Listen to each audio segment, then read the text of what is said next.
According to legend, werewolves are people that could shift into vicious, powerful wolf forms. Others are hybrids between wolves and people. They are all ravenous monsters. The werewolf is mentioned in both Greek mythology and early Nordic culture. It's unknown when or where the werewolf mythology originated. Some experts believe that the first reference to a werewolf was in the Epic of Gilgamesh. In that story, Gilgamesh turned down a possible bride because she turned her old friend into a wolf. Werewolves make another early appearance in Greek mythology in the legend of Lycaon. According to legend, Lycaon, the son of Pelasgus, angered Zeus by serving him a banquet made from the remnants of sacrificed youth. Zeus, enraged, punished Lycaon and his sons by transforming them into wolves. In early Nordic folklore, when we find werewolves in the book The Saga of the Volsungs, a father and son talk about how they found wolf skins that could turn people into wolves for 10 days.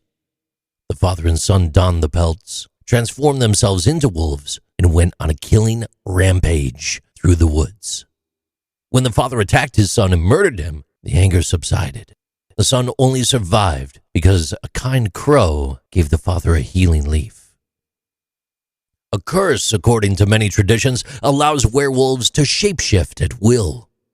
Others assert that they were transformed using a supernatural belt or a wolfer robe.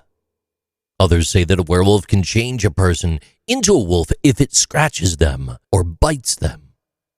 In much of werewolf mythology, a person only transforms into a wolf at a full moon, which is actually a plausible theory.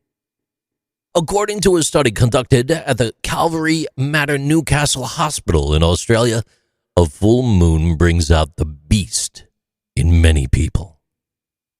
According to the report, 23% of the 91 violent short-term behavioral problems that occurred at the hospital between August 2008 and July 2009 occurred very specifically during a full moon.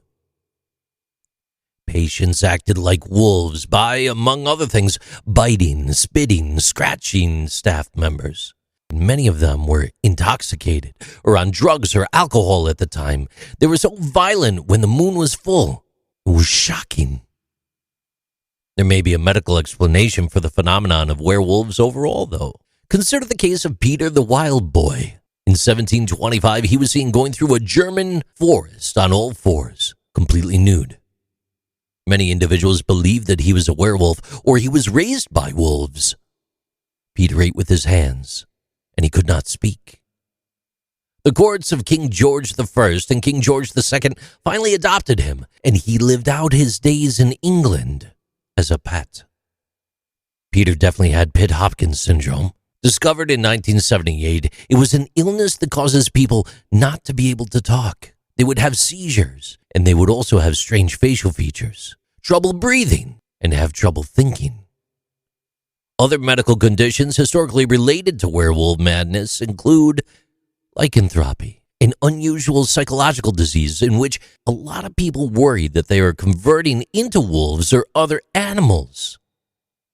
Could also be foodborne illness or hypertrichosis. It's a rare inherited condition characterized by excessive hair growth. Rabies-related hallucinations or those induced by hallucinogenic plants could be to blame. In regions where wolves are uncommon, it's believed that the monster could take the form of a bear, a tiger, hyena, or other more frightening animals. In horror films of modern day, werewolves are only second in popularity to vampires. And interestingly, it's thought of when werewolves pass on, they turn into vampires after death. These are Interesting Things with JC.